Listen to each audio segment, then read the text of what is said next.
Hello, welcome to the channel Why Stories. Enjoy watching. Adán Ramirez was considered a composed, thoughtful, and consistent man. No matter what happened to him, he could sit under a tree and ponder his next strategy and tactics. As he thought, the storms would calm, and he would emerge from his shelter to calmly execute his plans. Some simply called him lucky. Adán, without offense, used to agree, saying, "Perhaps."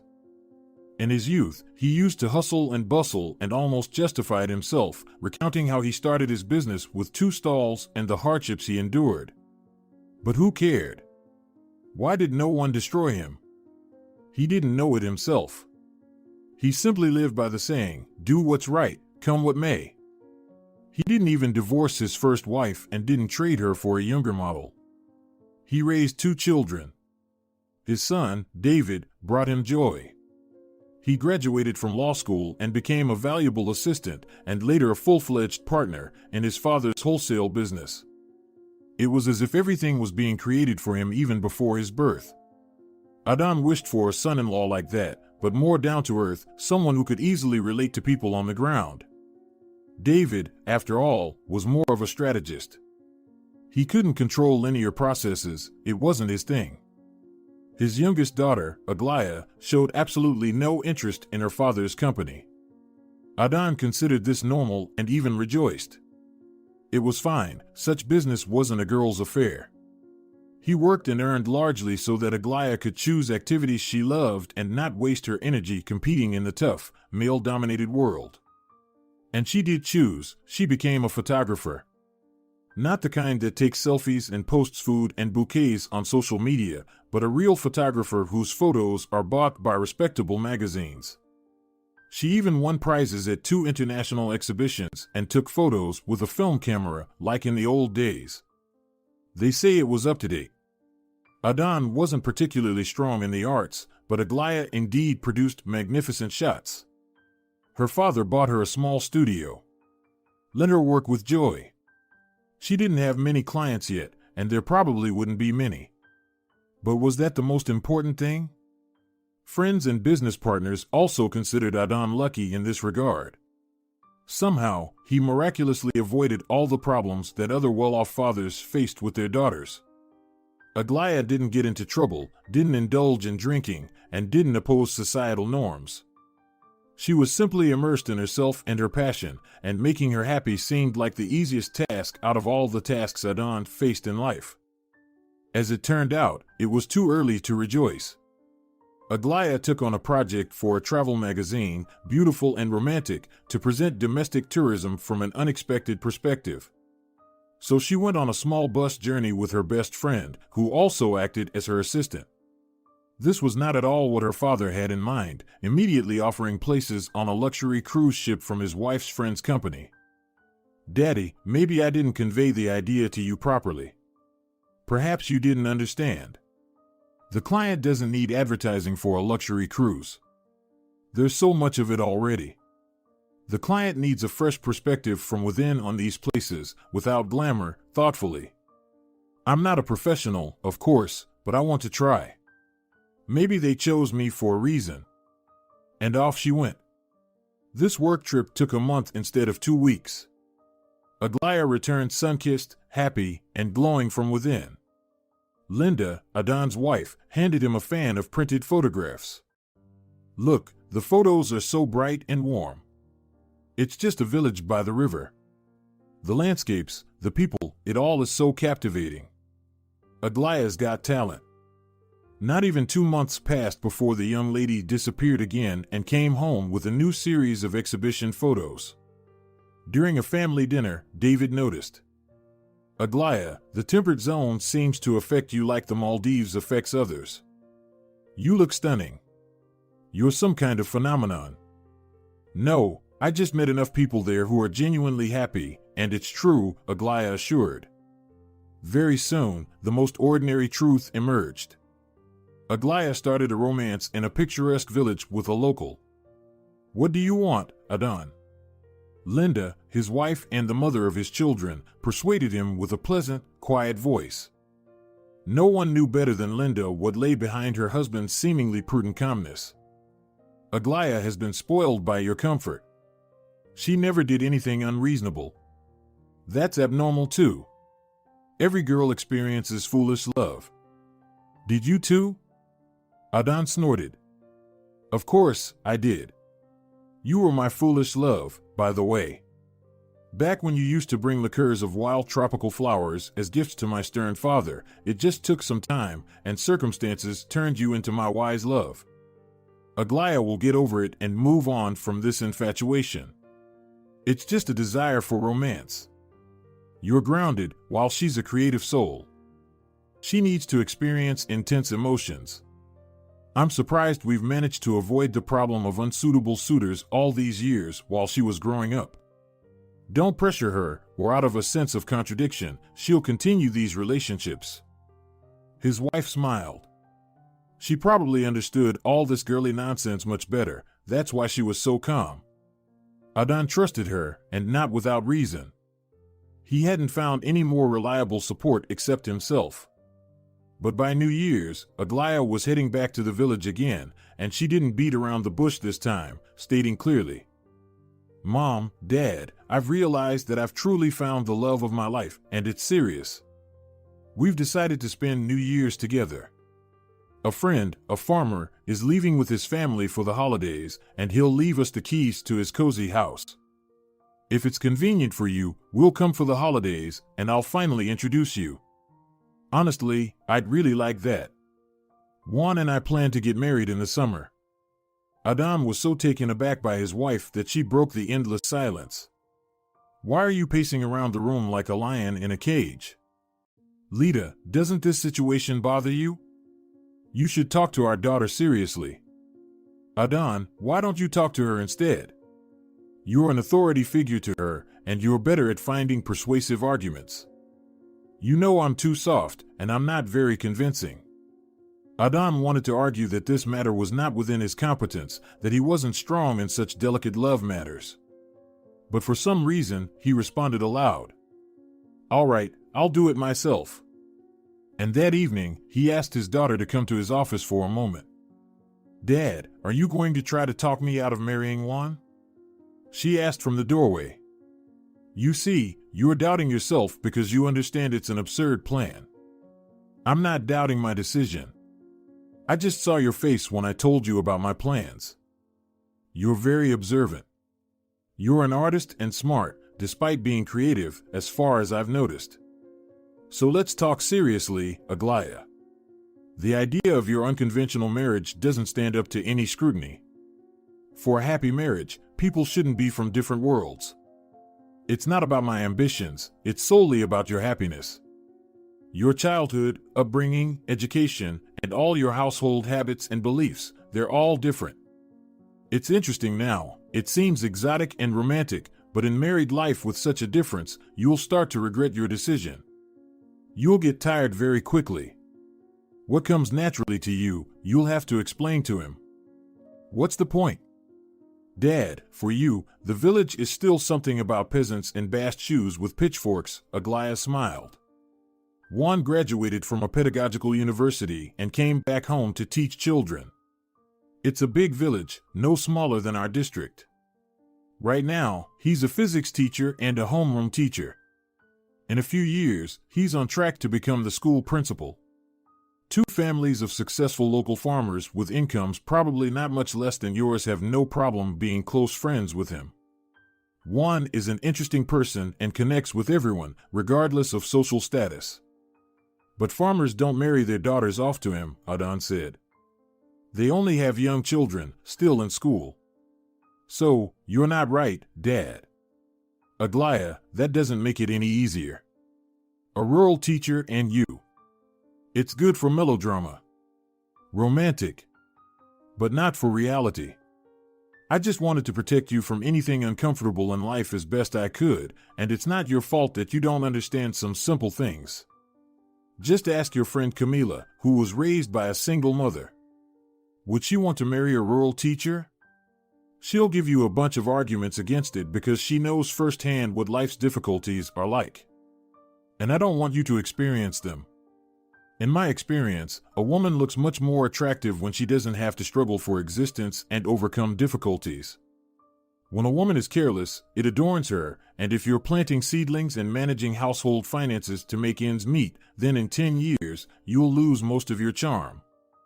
I'm not going to financially sponsor such an enterprise. I'm sorry for being blunt, but I didn't raise you to marry someone like that. He doesn't even have basic ambition. He returned to the village after his studies, although he could have tried to achieve something in the city. Dad, have you ever considered that some people don't like living in the city? Life has changed a lot. Nowadays, plenty of people leave prestigious positions and move to the countryside to escape this eternal rat race. They work remotely and feel happy. And it's not uncommon. That's only if I or your stepdad Eduardo with his savings move, then yes.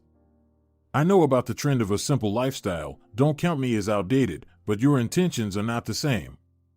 To live as you wish, where you wish, you have to earn it first. You may think you're all grown up, but in reality, you're just a little inexperienced girl, and I won't let you make a mistake. Otherwise, it'll cost me a fortune as a father. Dad, you're the best father.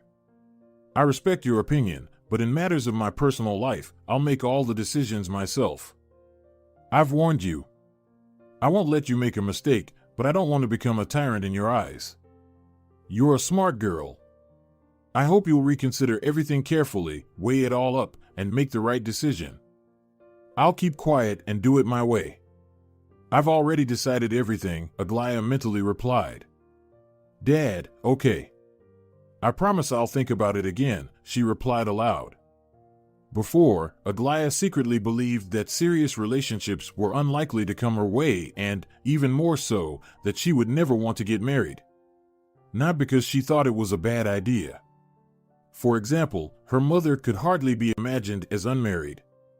Many acquaintances of hers, women and girls, were the same. There are always those who are lucky in their personal lives. But Aglaia herself, by all factors, wasn't cut out for relationships. The guys she met weren't terrible people at all. They just wanted her to be the way they imagined her, or someone worth fighting for, like a prize. This meant she had to build her value and seem intriguing and unattainable. And a lot of other nonsense, which was tedious to waste time on. Many of her friends loved this game, but she didn't feel like playing it. What's the point of pretending to be someone else? And if one wants to get someone seriously, pretending to be some mysterious airhead is just stupid because one won't act like an actress from a burnt-out theater their whole life. You're just lazy, Aglaia. You don't want to work on relationships, her friends would say. And they were right. Aglaia just shrugged and disappeared into space as soon as she found out that guys needed to be attracted to some sort of game. There were so many more interesting things in life. I envy you, honestly, her best friend Camila confessed. You're fantastically self-confident. You seriously believe that you're interesting just the way you are. And it's true. Most girls doubt their worth, and you don't. Do you doubt it? Aglaia asked slyly, looking at her bright, spectacular friend expectantly. I have many insecurities, Camila announced, tapping her nails on the table. I'm just trying to hide it behind an extravagant image. But it doesn't work. I'm a shy, awkward girl from the outskirts who got lucky to become the trusted confidant of a wealthy friend. But you have an amazing sense of humor and self-irony. And you have the kindest heart and the richest imagination. But it's true, I haven't seen anyone suitable for you among our acquaintances yet, but if I do, I'll let you know right away so you don't miss out. Camila was always by Aglaia's side when it came to new projects. The practical friend willingly took on the administrative side of any idea. Self-absorbed Aglaia didn't want to take money from her father. At most, she took the bare minimum if she couldn't avoid it, and she was very worried that she couldn't manage everything completely independently yet. Camila knew how to save brilliantly, budget, and was generally friendly with money. But if I had a loving, well-off dad, I wouldn't hesitate to appoint him as the main sponsor of the photo empire, the friend joked, as tradition dictated already. You might think so, Aglaia objected. But if my dad fully sponsored my projects, I'd feel like a little girl playing with daddy's toys. Those would be toy projects. Anything for the quiet life of a child. I want to achieve everything on my own. Not out of stubbornness or principle. It's just more interesting and pleasant for me. When the conversation turned to her favorite subject, it became difficult to argue with Aglaia. She felt confident only when engaged in creativity, but in ordinary life, she thought she was completely ignorant. On this summer trip, the friends, as usual, set off together. The first week went fantastically well. And somehow, Aglaia woke up early in the morning and looked at the strings of birch branches swaying outside the window of the small hotel, superstitiously thinking, everything is going too smoothly. I hope nothing bad will happen. And that same evening, she twisted her ankle on the muddy, marshy riverbank. When she tried to get up, she even cried out in pain. The only consolation was that her faithful Canon camera was unharmed. Her beloved old camera understood perfectly what was required of it. But leaning on her leg on the uneven shore was unbearably painful. Camila shook her head angrily. She had a long way to go to reach the car. I'll have to be your crutch, she waved her hand, conveniently taking Aglaia under her arm. And they continued hobbling along. Juan didn't suspect that it would feel so amazing. Ignacio, the most promising of his students, whom he had been tutoring 3 times a week for the past 3 years, got into the technical university. Exactly where he had planned. Now they were walking side by side along the riverbank. Ignacio was sharing his news and occasionally awkwardly repeating it. This is all thanks to you, Juan, I understand it very well. Juan, unaccustomed to praise, was just as embarrassed as his student. If you hadn't set yourself a goal and worked towards it, no matter how talented the tutor from the capital, he wouldn't have helped you. But even my mom didn't believe in me. I felt it. She didn't say anything, but she doubted, and I heard once that she told Grandma the education in rural schools is much weaker than in urban ones. That's why the prospects for my son, a single mother's child from the village, to enter a university and get a scholarship are almost non-existent. And we can't afford to pay. Have you heard what she keeps telling everyone now? Only Juan believed in Ignacio and tutored him for free. Juan smiled, immediately recalling his own grandmother's grumbling. That brazen Margarita, seeing that the teacher is a greenhorn who only graduated from college, offered to tutor her Ignacio for free. You should have spent all your evenings with him.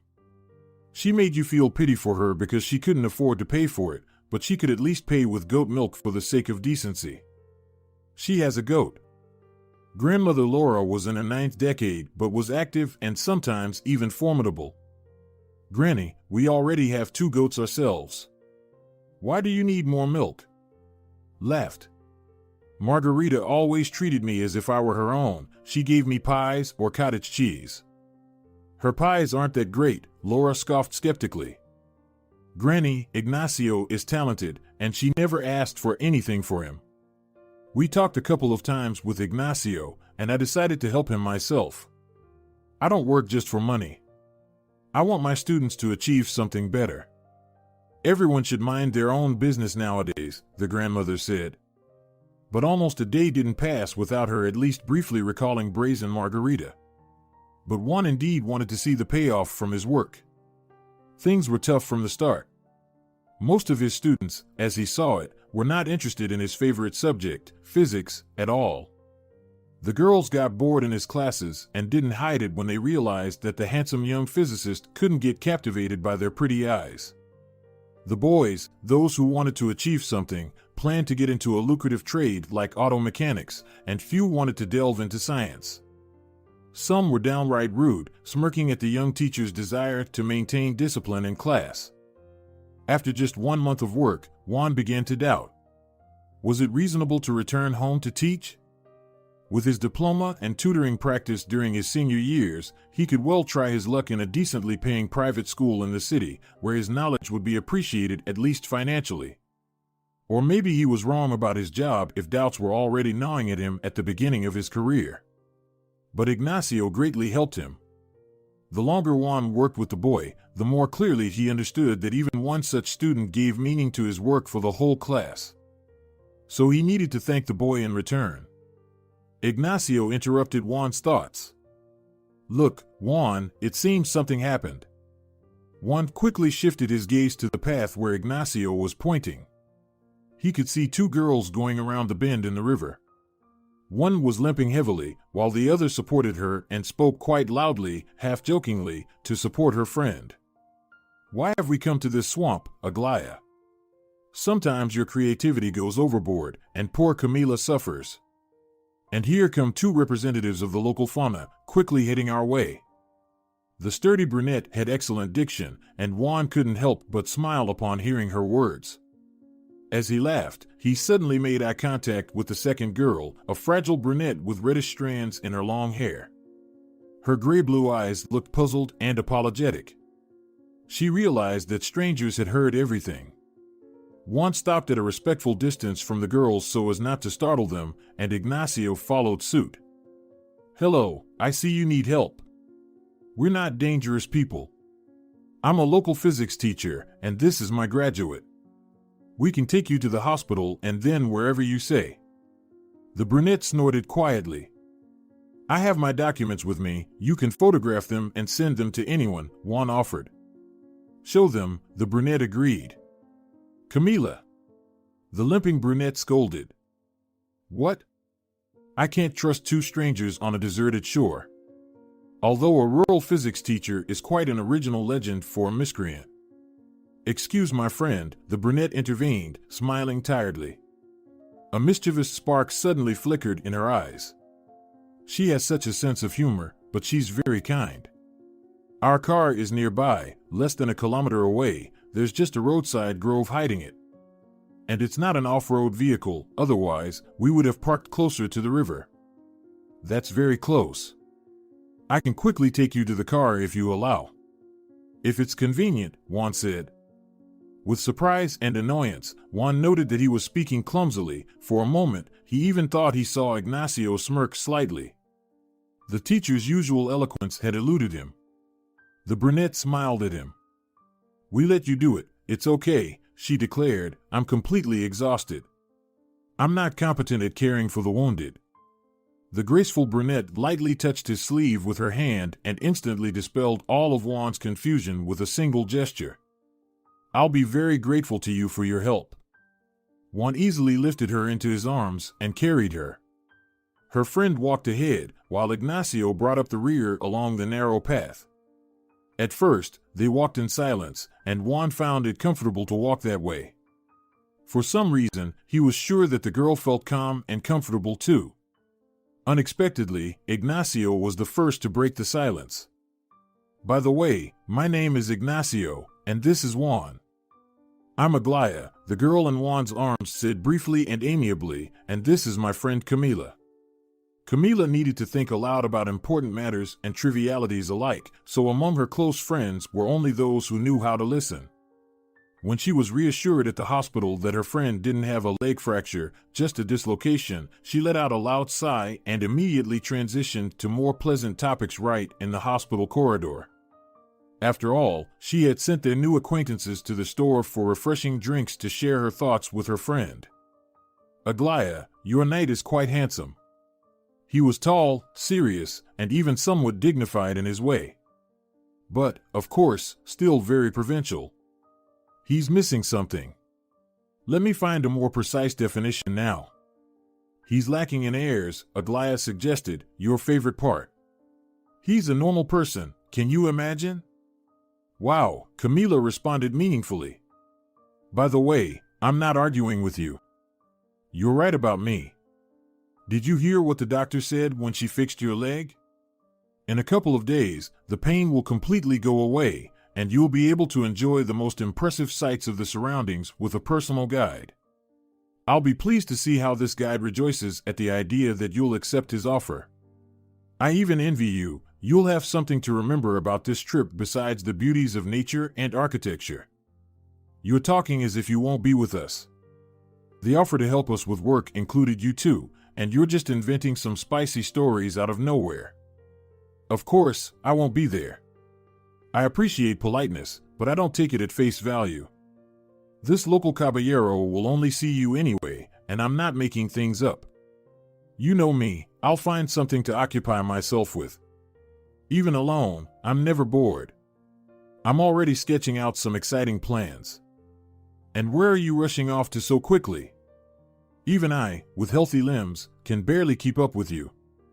Be careful, friend. When they returned to their room late in the evening, Camila fell asleep immediately after taking a shower, barely making it to the bed. She could fall asleep anywhere, even on the lower bunk of a sleeper train or in a waiting room. Aglaya breathed a sigh of relief. She just wanted to sit alone in silence. Before her, there was a chubby mug of ruby homemade cherry juice, which Juan's grandmother had treated them to. If you could call it a treat, it was more like the presentation of a 5-liter jar. It'll give her a fresh complexion, Juan's grandmother stated categorically, unsettling Aglaya. Was she so pale and colorless that she needed urgent rescue? Now Aglaya was quietly reminiscing about the details of the day. Nothing special. Juan took her to the car, aboard Ford on the highway, and returned for his motorcycle, leaving Ignacio with the girls. Then the young people went ahead, showing the shortest way to the local hospital, and when the paramedics said Aglaya's dislocation, they went visiting. It took them a long time to get there. On the way, Aglaya kept stopping the car, anticipating successful shots. Maybe tomorrow the light will be completely different, she explained her frequent stops. Aglaya is a quirky, artistic person, Camila confirmed mockingly. If you meet her, you should put up with her. We're not in a hurry, Juan assured convincingly, immediately stopping in those places that seemed worthy of Aglaya's attention. The light on that day was indeed somehow special, dense, and multi-layered. Aglaya got so carried away that only when they finally arrived at the large village they were heading to did she think to thank Juan. Thank you for your patience and guidance, Juan. You have an interesting perspective. Behind Juan's back, Camila chuckled silently, while Aglaya hastened to explain to the suddenly bewildered guy. Perspective is crucial in photos, as it conveys a worldview, the arrangement of objects, and whether there's a sense of depth in the photographs. You have an instinct for it. Then they met Juan's mother and grandmother and talked entirely relaxed over dinner, like old acquaintances. Within the first half hour, Camila playfully won over Grandma Laura's sympathy. Soon they found their topics to talk about and chatted away, paying no attention to the others. Juan's mother took it upon herself to question Ignacio in detail about his upcoming studies. Everyone seemed to have tacitly agreed, without actually discussing it, that Juan and Aglaya should have stayed alone together. And she was grateful to them all and somehow knew without a doubt that he was too. By the end of the evening, it seemed like they already knew a lot about each other. Even things left unsaid.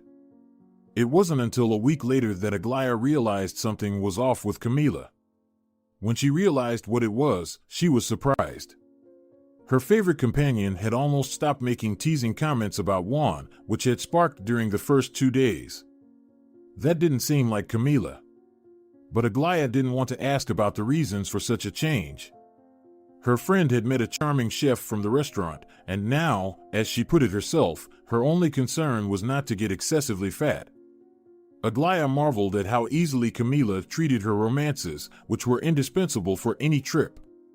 She radiated, chattered, and laughed. She seemed immensely engaged, and then easily said goodbye and fondly remembered. It's just a way to live pleasantly and to feel life in all its fullness. It's so obvious, Camila sincerely marveled, and turned surprising Aglaya with her amazement. And now Aglaya felt unquestionably happy and unbelievably foolish. She managed to fall in love, and instead of enjoying life, she worried about the inevitable upcoming separation. Wasn't she a silly girl? Maybe she never grew up. For her, it was still an unknown planet. It was dangerous to give importance to what was happening between her and Juan. What if she just made it all up herself? Her imagination was so easily caught in such a trap, after all. Juan never even hinted that there was something more between them than just the friendship of fairly kindred spirits. Although that might turn out to be an illusion. She grew up in a completely different world, with different parents. She couldn't imagine her life without many things that Juan did perfectly well without. He even spent his vacations at home and didn't consider it wasted time. He even helped with repairs at school during his vacation. It just didn't make sense in her mind. And yet, Aglaya felt like he understood her in everything. His sweet, somewhat taciturn mother, Eleonora Garrido, was nothing like the rural aunts depicted in movies and cheap novels. She looked at Aglaya and her son with sadness in her eyes and also remained silent, although she had figured out exactly what had happened.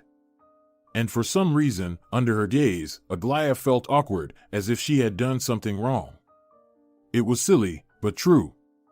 Increasingly, under various pretexts, Aglaya refused to visit Juan's home after spending the day or evening with him.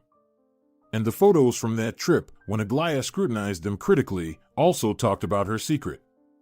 The client was completely satisfied with the materials she sent and praised her. This is the kind of romance that will captivate a tired city manager just starting to consider a river cruise destination. Juan's vacation was coming to an end, which was very timely. It was long overdue for Aglaya to return home. A couple of corporate clients and the organizer of a trendy autumn photo exhibition had already called her. Imagine, I was already worried that I couldn't get anything done. It's not a job, it's a hobby for daddy's girl. And suddenly everything seemed to start moving forward, she confided in Juan. You will succeed, because this is all yours, and the clients understand that immediately, he asserted with his usual directness, at which Camila used to chuckle. Aglaya was at a loss.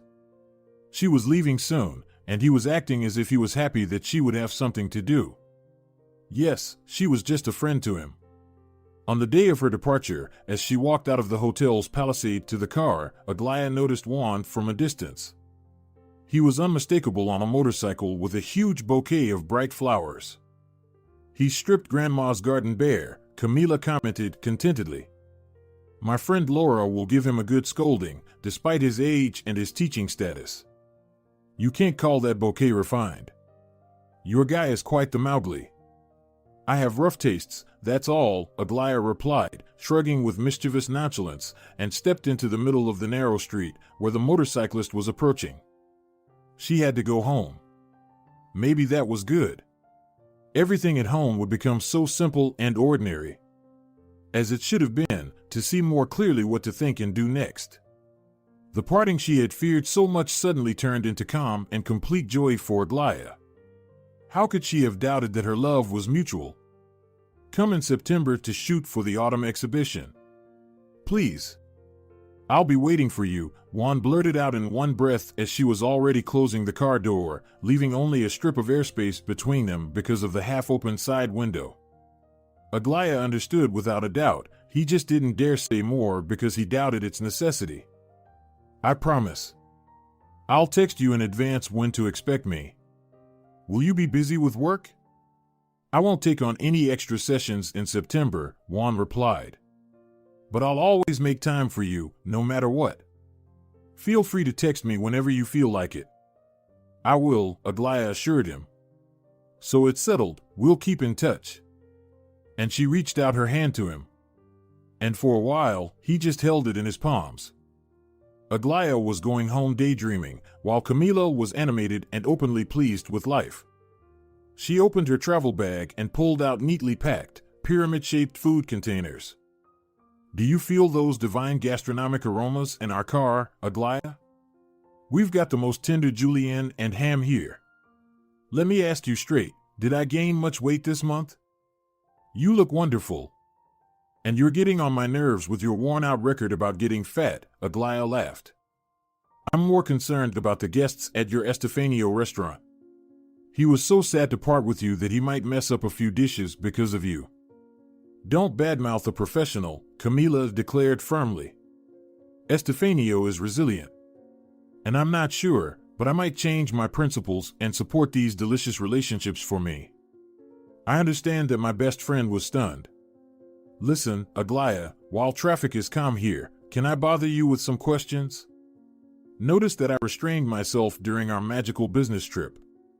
How's your Mowgli? Camila, please don't call on like that. It's like you're not my best friend, but there's some office gossip. And, sorry, but honestly, Juan is much more educated than most of your boyfriends I've seen in the past couple of years. Well, okay. I didn't aim to match them by intellect. Aglaia, is everything so romantic that we can't even laugh it over without ruining your romantic mood? Camila, if you're curious to know what happened, I'll tell you honestly, nothing. Camel was a bit taken aback and fell silent, throwing off her usual demeanor, which was completely unlike her. But once she regained her composure, she said, "If I didn't know you so well, I wouldn't believe it. From the outside, it looks like everything between you two was just perfect, but in that case, I'm not even going to refrain from my words. Your physics teacher is just Mowgli." Adan decisively declined the invitation to the pre-New Year corporate event of a business partner and didn't even lie, citing the reason, unresolved matters requiring urgent personal intervention. Most women of all ages, as far as he knew, believed in this omen: one will spend the year with people whom they have spent the new year with.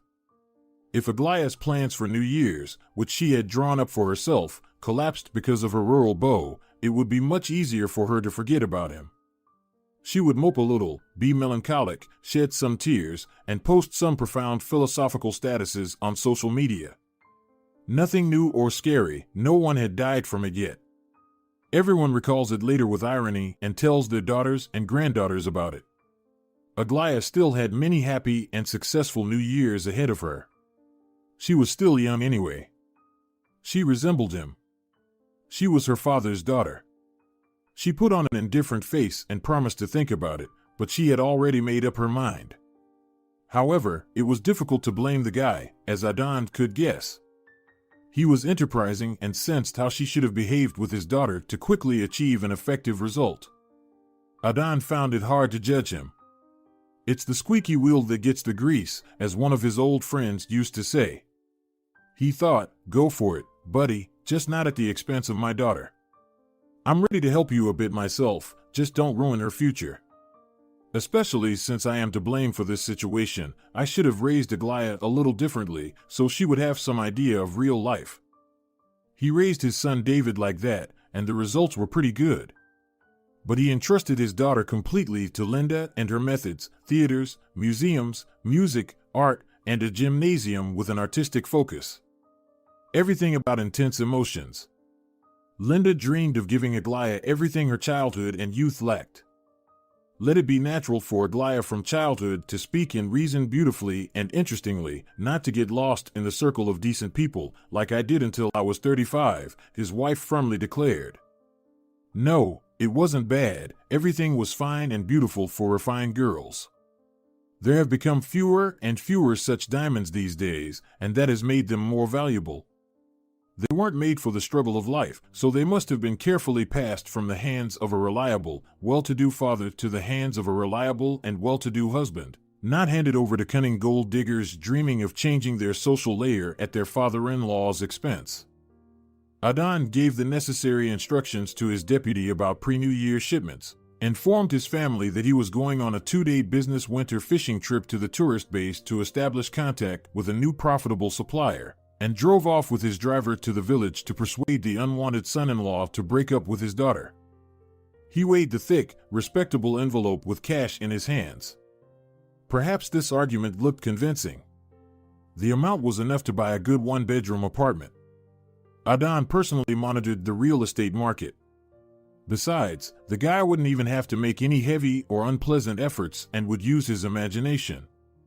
Adan himself came up with the breakup scenario. No mudslinging, so as not to traumatize the sensitive, delicate Aglaia. Let there be a new young colleague, a kindred spirit from the same circle with a similar fate.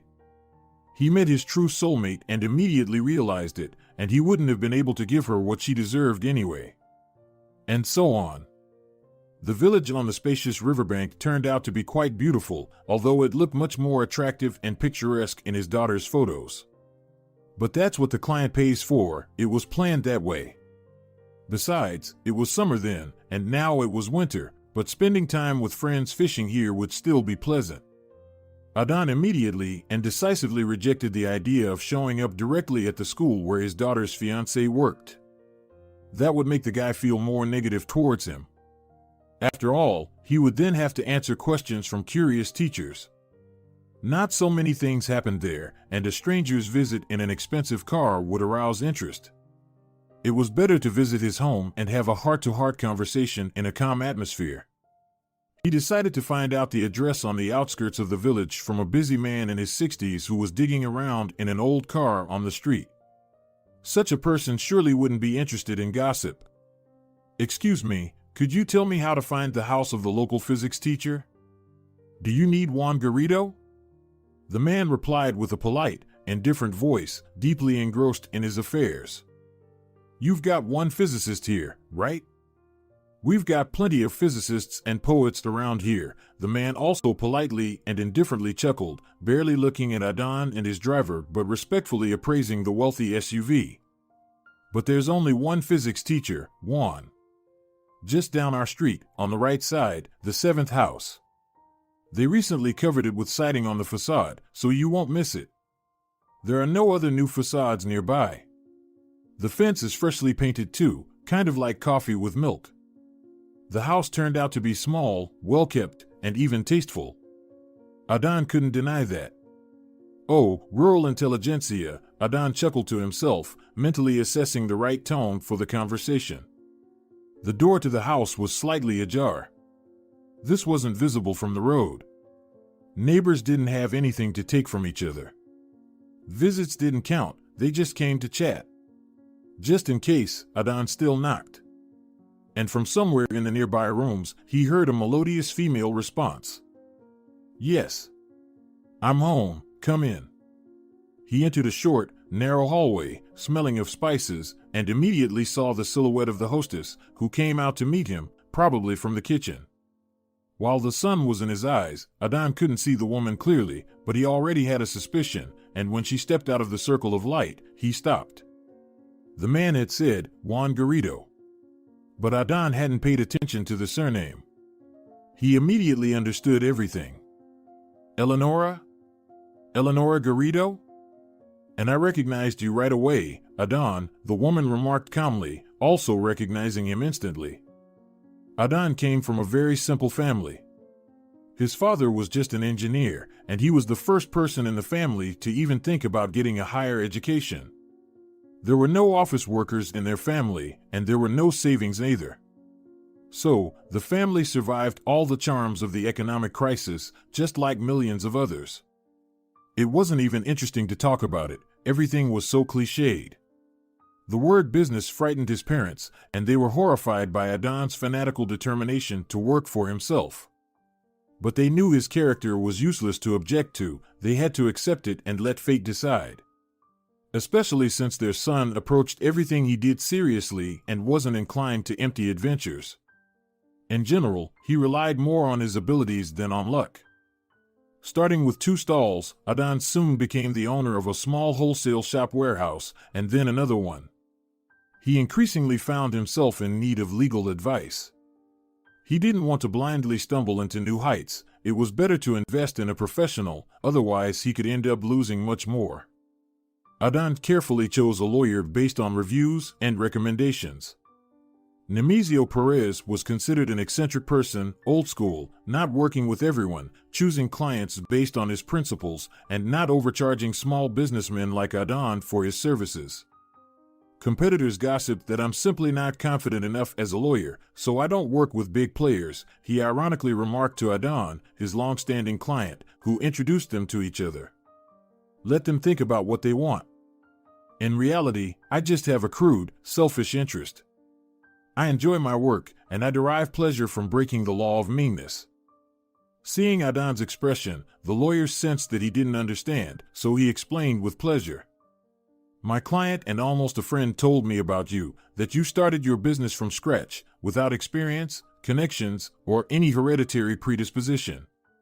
I like such people. People like you give me hope that there's some sense in the sharp change in the social system after all. People have been given a chance to become masters of their destiny, not to dance to the tune of others. So, let's work together if you want. My work isn't that expensive, I'll give you a price list, and you can pause to meticulously compare it with competitors. Adon had indeed meticulously been comparing prices for 2 weeks and then turned to Nemesio and never regretted it. Once, when he, for the only time in his life, yielded to his partner's urgent request and got involved in an adventure for big, easy money, he could not only have gone bankrupt but also ended up behind bars if not for Nemesio's cool-headed ingenuity, which brilliantly turned the case in his favor. His lawyer turned out to be an attorney as well. "You're like a second father to me," Adon swore in an expensive restaurant, slightly tipsy, as he treated his beloved lawyer after the case was closed. "You can call on me anytime, day or night, if you need my help." "Let's skip the grandiosity," the lawyer requested with a friendly, soft smile. "Just promise not to get involved in any nonsense." And Adon, indeed, never got involved in any nonsense again. He quickly learned from his mistakes and was cautious and calculating. Especially since his little son David was growing up, Linda asked him to always remember, first and foremost, about their son when making decisions. As for Nemesio, who had turned 50, he had a young wife, Eleonora, the same age as Adon.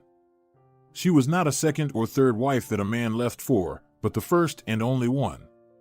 Nemesio just didn't get married for a long time. It hadn't been a priority.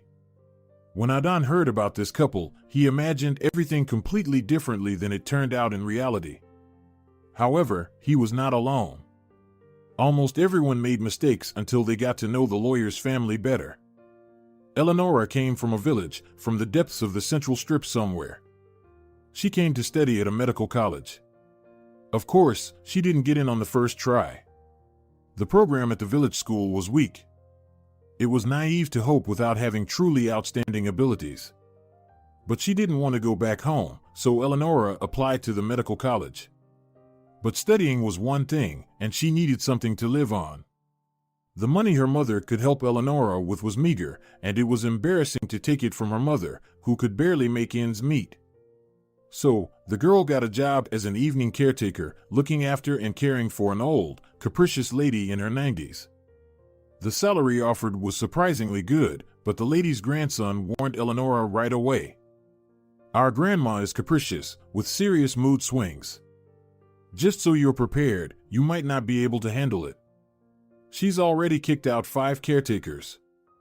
We pay well precisely because we understand how tough the job is. If you manage, we'll highly appreciate it.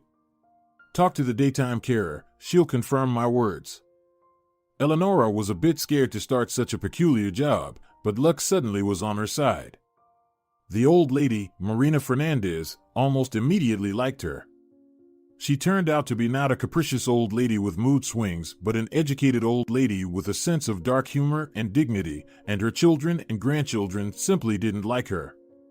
However, not without reason, she mysteriously sighed. Eleonora didn't dare to ask about the essence of these reasons, but she didn't believe that Marina could consciously harm anyone. Eleonora had worked for her for 6 months, and then Grandma Marina died. It was poisoning, drug overdose. The examination showed that the drug was administered by injection, and the old woman couldn't have done it to herself, not least because there were no such drugs in the house. The daytime carer was lucky, she was on vacation. Eleonora was accused of Marina's death.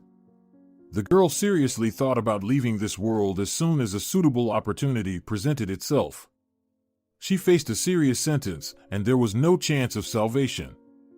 Marina's family was wealthy and influential, and Eleonora's life was worthless. But soon someone came to visit her in prison whom she had only seen in movies before. Her friend Lorenza, the most active and cheerful girl in medical college, searched and found someone willing to defend Eleonora through her numerous acquaintances. That someone turned out to be Nemesio. All those involved in the investigation soon felt uncomfortable under his piercing gaze. With the help of independent expertise, he managed to prove that Eleonora couldn't have been guilty of Marina's death. The injection, based on the characteristics of the drug and the time of death, could only have been administered when Eleonora was taking an exam at a medical college, and there were plenty of witnesses to that event, as well as a mark in her grade book. If it weren't for Nemesio, no one would have dug so deep for some rural girl. They talked about it in the corridors. Eleonora was released with joy. Everyone was already tired of her lawyer. And 6 months later, Eleonora and Nemesio got married. When Adon learned this fascinating story, everything seemed clear to him. The girl got lucky. Fate got her a golden ticket. Would you refuse such a marriage if you're the daughter of a rural single mother with the prospect, at best, of becoming a nurse in a clinic, even after many trials and tribulations? In any case, you'd get married and be grateful to your husband for changing your life, even despite his difficult character and unattractive appearance. And Nemesio had a decent character and quite a decent appearance. At least presentable. And his wife was still very interesting to see. He didn't have to wait long. Soon, Adon had the chance to visit Nemesio's home, where he met Eleonora. The slender, thoughtful young woman looked nothing like magazine beauties and even less like rural beauties with their wholesome charm. Eleonora had a special, warm aura. It was clear right away, she was intelligent and gentle. Many wanted to court her, but no one dared, as it seemed futile and a waste of time. It was enough to spend a short time with this family to understand that Eleonora loved her husband. It wasn't gratitude or clever, sober calculation, but that elusive quality not everyone possesses. Nemesio was so sure of Eleonora's love that he wasn't afraid to introduce her to young friends and regular clients. And he praised Adon for her, a young business talent. Eleonora treated Adon with friendly sympathy. Like a cousin, he joked. One day Eleonora came to his executive office. Adon had already managed to set one up. She seemed completely lost, not herself, having experienced some kind of shock. Her eyes were dry, but they held a poignant despair. In a dead voice, Eleonora said, "Nemesio has been set up." She stumbled over the details, not understanding the essence of the matter herself. Her husband tried not to involve her in his affairs and shielded her from the dirty work, but it was clear she was telling the truth. Her husband was now in the hospital. After everything that had happened, he had a massive heart attack.